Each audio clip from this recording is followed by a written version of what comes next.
ఉదయమున నీవు ఎవ్వరినీ కలుసుకొనక ముందు ప్రభువును కలుసుకో. నీవు ఎవ్వరినీ చూడకముందు ప్రభువును చూడు. నీవు ఎవ్వరితో మాట్లాడకముందు ప్రభువుతో మాట్లాడు. నీవు దేనిని వెదకకముందు ఆయన రాజ్యమును నీతిని వెదకు.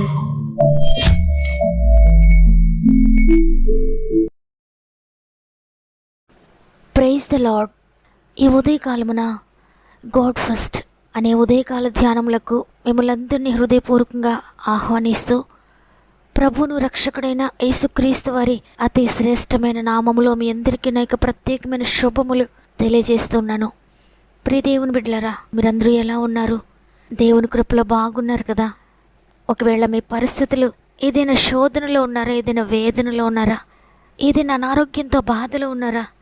మీ పరిస్థితులన్నీ దిగజారిపోతున్నట్లుగా కృంగిపోతూ ఉన్నారా? భయపడకండి, నేనున్నాను కదా, నన్ను ఆశ్రయించండి అని ప్రభువు ప్రతిరోజు మీతో మాట్లాడుతున్నారు. ప్రభువుని ఆశ్రయించండి, ఆయనపై ఆనుకోండి. తప్పకుండా మీ చేయి పట్టుకొని మిమ్మల్ని నడిపిస్తాడు. మీరు దాటలేని పరిస్థితులన్నిటినీ కూడా ఆయన దాటిస్తాడు.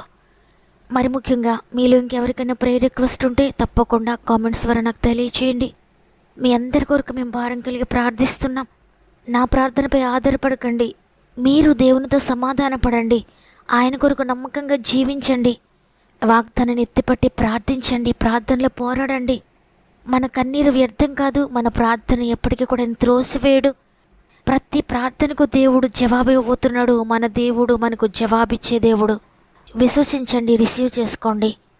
సమస్త మహిమ ఘనత ప్రభావములు దేవునికి చెల్లునుగాక. ఈరోజు ప్రభు మనతో మాట్లాడుతున్న మాట జకర్యా గ్రంథము 8వ అధ్యాయము 13వ వచనము. మీరు ఆశీర్వాదాస్పదమగినట్లు నేను మిమ్మును రక్షింతును, భయపడక ధైర్యము తెచ్చుకొనుడి. ఆమెన్. ధైర్యం చెడిపోయిన స్థితిలో ఉన్నావా? మీ జీవితంలో జరిగిన అనేక సంఘటనలు మీకు శాపగ్రస్తంగా మారిపోయాయా? శాపాన్ని అనుభవిస్తున్నాను, ఇక ఈ శాపము నుండి నాకు విడుదల లేదని బాధపడుతూ ఉన్నారా? మీ శాపమును ఆశీర్వాదంగా మార్చే ప్రభువు ఈరోజు మీతో వాగ్దానం చేస్తున్నారు. ప్రస్తుతం మీరు అనుభవిస్తున్న ప్రతి దానిని గురించి భయపడకండి, వాటన్నిటిని కూడా నేను మార్చబోతున్నాను, ధైర్యం తెచ్చుకోండి అని దేవుడు స్పష్టంగా మీతో మాట్లాడుతున్నారు. ఒకవేళ ఇంతవరకు ఎవరైనా నాకు సహాయం చేస్తారేమో, ఎవరి ద్వారానే నాకు మేలు జరుగుతుందేమో, ఈ శాపకరమైన పరిస్థితులన్నిటిలో నాకు ఎవరు తోడుగా ఉంటారు, ఎవరు నా మీద జాలి పడతారు, ఏది ప్రారంభించినా అన్నిటిలో నా నష్టపోతూనే ఉన్నాను, ఎక్కడికి వెళ్ళినా అన్నీ నాకు వ్యతిరేకంగానే ఉన్నాయి, ఏది నాకు అనుకూలమైన పరిస్థితులు లేవు, నా జీవితం అంతా నష్టపోతూనే ఉన్నాను, సంతోషం లేదు, సమాధానం లేదని ఒకవేళ నువ్వు దిగులు పడుతున్నావేమో. అనేక పనులు, అనేక ఆలోచనలు, అనేక బరువు బాధ్యతలు నీపై ఉండి, నీ బాధ్యతలు నీ శక్తికి మించినవిగా ఉండి నీవు చెయ్యలేనివిగా ఉన్నాయేమో. భయపడొద్దు. నీ భారము ప్రభుపై వేసి ఆయన మీద ఆనుకుంటే నిన్ను అనేక మందికి ఆశీర్వాదాస్పదముగానే చేయబోతున్నాడు. చూడండి, అబ్రహాం గురించి దేవుడు మాట్లాడుతున్నాడు, నీవు ఆశీర్వాదంగా ఉండు అని. అంటే అబ్రహామే ఒక ఆశీర్వాదంగా మారిపోయాడు. దేవుడు సెలవిచ్చాడు, నిన్ను శపించిన వారు శపించబడతారు, నిన్ను దీవించిన వారు దీవించబడతారు అని. అంటే అబ్రహామే ఆశీర్వాదానికి శాపానికి కూడా కారణంగా మారిపోయాడు. ఎందుకంటే అబ్రహాం అంతగా దేవునిపై ఆధారపడ్డాడు, దేవుని మాటను తూచ తప్పకుండా పాటించాడు, దేవుని కొరకే జీవించాడు, దేవుని మాట ప్రకారంగా జీవించాడు, దేవుని పిలుపును నిర్లక్ష్యం చేయలేదు. ఆయన పిలిచాడు, ఆయన ఏది విడిచిపెట్టి రమ్మన్నాడో సమస్తాన్ని కూడా విడిచిపెట్టి వెళ్ళిపోయాడు. ప్రియ సహోదరి, నిజంగా విడిచిపెట్టడంలో ఎంతో ఆశీర్వాదం ఉంది. ప్రియ సహోదరుడా, దేవుడు నేను ఏది విడిచిపెట్టమంటున్నాడో దానిని గనుక నీ విడిచిపెడితే దేవుడు నిన్ను ఆశీర్వదిస్తాడు. దేవుడు ఏదైతే వద్దంటున్నాడో నీ జీవితంలో దానికి గనుక నువ్వు దూరంగా ఉంటే దేవుడు నిన్ను అనేక మందికి ఆశీర్వాద కారణంగా చేస్తాడు. నీవు అనుకుంటున్నావు, ప్రస్తుతం ఇంతవరకు నా జీవితము శాపగ్రస్తంగా ఉంది, నా భార్య విషయంలో నేను శాపాన్ని అనుభవిస్తున్నాను, నా భర్త విషయంలో నేను శాపాన్ని అనుభవిస్తున్నాను, నా శరీరమే నాకు శాపగ్రస్తంగా మారిపోయింది, నా బిడ్డల భవిష్యత్తు కూడా అంధకారంగా ఉంది, నా బిడ్డల విషయంలో కూడా నేను శాపాన్ని అనుభవిస్తున్నాను. నీ జీవితంలో ఉన్న ప్రతి విషయము కూడా నీకు వ్యతిరేకంగా పనిచేస్తున్నప్పుడు, శాపగ్రస్తంగా మారిపోతూ ఉన్నప్పుడు నీవు దిగులు పడుతూ కన్నీరు కారుస్తూ ఇక నాకు భవిష్యత్తు లేదు, నేను అంధకారంలో మునిగిపోయినన్నట్లుగా నీకు అనిపిస్తూ ఉన్నా, ప్రస్తుత నీ పరిస్థితులన్నీ ఆ విధంగానే ఉన్నా, శాపాన్ని ఆశీర్వాదంగా మార్చే ప్రభు, నీ జీవితంలో లేని వాటిని ఉన్న వాటిగా పిలిచే దేవుడు, పాతవి కొట్టువేసి నూతన సృష్టిని జరిగించగలిగిన సృష్టికర్త ఈరోజు నిన్ను లేవనెత్తాలని, ఈరోజు నీ శాపాన్ని ఆశీర్వాదంగా మార్చాలని, ఈరోజు నీ భవిష్యత్తును తీర్చిదిద్దాలని, నీ కుటుంబాన్ని రక్షించాలని, నీవు కన్నీరు కారుస్తున్న ప్రతి విషయంలో నీకు సంతోషాన్ని ఇవ్వాలని ఆయన ఆశించి నీతో మాట్లాడుతున్నారు. నీవు గనక అబ్రహాము లోబడినట్లుగా దేవునికి లోబడితే నీవే ఆశీర్వాదంగా మారిపోతావు. నీ మాట కొరకు నీ బంధువులందరూ చూస్తారు, నీ సహవాసం కొరకు నీ స్నేహితులందరూ చూస్తారు. నీవే వారికి మార్గదర్శిగా ఉంటావు. నీ బంధువులు అవ్వచ్చు, నీ స్నేహితులు అవ్వచ్చు, నీ కొలీగ్స్ అవ్వచ్చు, లేక నీ పరిచర్యలు అవ్వచ్చు, లేక నీ స్వంత కుటుంబమే, నీ బిడ్డలే కావచ్చు, నీ తల్లిదండ్రులే కావచ్చు, నీ భర్తే కావచ్చు, నీ భార్య కావచ్చు. ఇంతవరకు నిన్ను గుర్చి వీరి వల్ల నాకు ఉపయోగం లేదు, వీరు శాపంగా ఉన్నారు నాకని అనుకుంటూ ఉన్నా, రాబోయే కాలంలో నీ కొరికే వారు ఎదురు చూచేటట్లుగా నీవే వారిని లేవనెత్తే పరిస్థితుల్లోకి దేవుడు తీసుకురాబోతున్నాడు. అబ్రహాం ఆ విధంగానే అనేక జనములకు తండ్రిగా మారిపోయాడు. అబ్రహాం వల్ల అనేక తరములు ఆశీర్వదించబడ్డాయి. ఇప్పటికీ కూడా అబ్రహామును గురించి మనం నేర్చుకుంటూనే ఉన్నాం. అబ్రహాము వల్ల జీవించాలని అనుకుంటున్నాం. ఆయనను మన రోల్ మోడల్గా తీసుకుంటున్నాం. ఇన్ని వేల తరములు దాటిపోయినా కూడా అబ్రహాము ఆశీర్వాదానికి కర్తగానే ఉన్నాడు, ఆశీర్వాదంగానే ఉన్నాడు. అబ్రహాము గురించి చదివినప్పుడల్లా మనము కూడా తండ్రి నన్ను అబ్రహాంలో చేయండి అని ప్రార్థిస్తూనే ఉన్నామంటే అబ్రహామును ఎంతగా దేవుడు ఆశీర్వదించాడో. అయితే ఈరోజు దేవుడు నీకు తెలియజేస్తున్న విషయం ఏంటంటే, దేవుడు పక్షపాతి కాడు, నిన్ను కూడా అదే విధంగా ఆశీర్వదించడానికి ఆయన సిద్ధంగా ఉన్నాడు.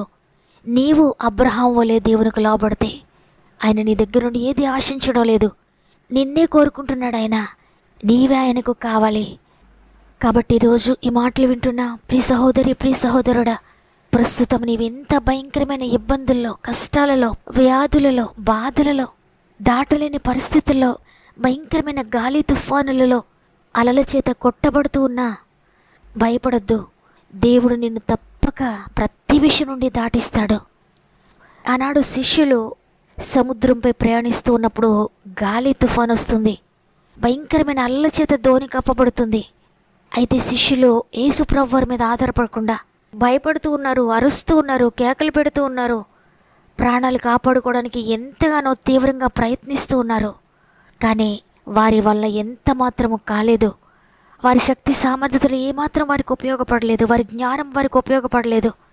వారిలో ప్రాణభయం ప్రారంభమైంది. కేకలు పెట్ట మొదలుపెట్టి ఏమి చేయలు దిక్కు తోచని పరిస్థితుల్లో ఇక చేసేది ఏమీ లేక ప్రభువా నశించిపోతున్నామని అప్పుడు ప్రభువును వేడుకున్నారు. అప్పుడు ప్రభు అంటున్నారు, అల్ప విశ్వాసులారా ఎందుకు భయపడుతున్నారు అని చెప్పి గాలిని తుఫానును గద్దింపగానే అవన్నీ కూడా మిక్కిలి నిమ్మళమయ్యాయి. ఈరోజు ప్రభు నిన్ను కూడా అదే ప్రశ్న అడుగుతున్నారు. శాపగ్రస్తంగా ఉన్న నన్ను భయపడుతున్నారా? నా కుటుంబమే శాపంగా మారిపోయిందని భయపడుతున్నారా? నా జీవితమే ఒక శాపంగా మారిపోయిందని భయపడుతున్నారా? ఎందుకు భయపడుతున్నారో నేనున్నాను కదా. నేను మీ జీవితాలను మార్చలేనా? మీ జీవితంలో నేను నూతన సృష్టి జరిగించలేనా? తప్పక జరిగిస్తానమ్మా, నా మీద ఆధారపడు. తప్పక జరిగిస్తానయ్యా, నా మీద ఆధారపడండి అని ఈరోజు ప్రభు నీతో మాట్లాడుతున్నారు. కాబట్టి ఈరోజు నీ పరిస్థితులు ఏ విధంగానూ భయపడొద్దు. హృదయపూర్వకంగా ప్రభుపై ఆధారపడండి. మీ శాపమును ఆశీర్వాదంగా మార్చే ప్రభువును బట్టి ధైర్యం తెచ్చుకొని నిలబడండి. వాగ్దానాన్ని నమ్మిన వారందరూ ఒక్క నిమిషం నాతో మోకరించినట్లయితే ప్రార్థన చేద్దాం. ప్రేమగల తండ్రి, నీకు వందనాలు. తండ్రి, నీ కృప చేత మరి ఒక దినమును మా జీవితంలో యాడ్ చేశారు. ఈ దినమును మేము చూడగలిగాము అంటే కేవలం నీ కృపే తండ్రి. ఈరోజు మాతో మాట్లాడారు. మిమ్మల్ని ఆశీర్వాద కారణంగా చేస్తాను, భయపడొద్దు, ధైర్యం తెచ్చుకోండి అని. ఎంతమంది అయితే వారి జీవితాన్ని చూచి, వారి కష్టాన్ని చూచి, వారి వ్యాధిని బట్టి, వారు ఎదుర్కొంటున్న శ్రమలను బట్టి, వారు ఎదుర్కొంటున్న ఆర్థిక బంధకాలను బట్టి భయపడుతూ ధైర్యాన్ని కోల్పోయిన పరిస్థితిలో ఉన్నారో ప్రతి ఒక్కరిని కూడా నీ చేతులకు అప్పగిస్తున్నాను తండ్రి. ప్రతి జీవితంలో గొప్ప విడుదలను దయచేయండి.